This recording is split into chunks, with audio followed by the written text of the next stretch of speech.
Hello guys, so today we are going to make slime. How to do it? Let me show you. Things needed. Activator, this is very important product, and fun gum, it's optional, you can take any of the gums, and plate and spoon. So first we are going to take plate and spoon and keep the spoon aside.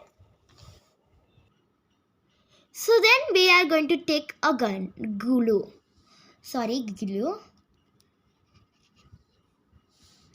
and pour it full.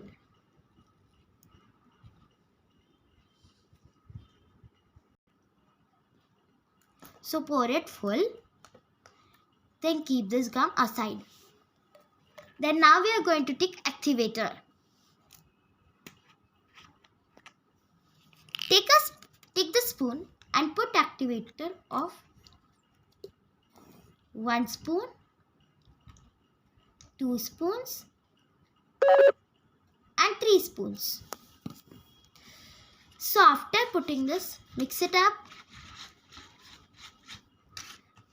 So the slime is ready.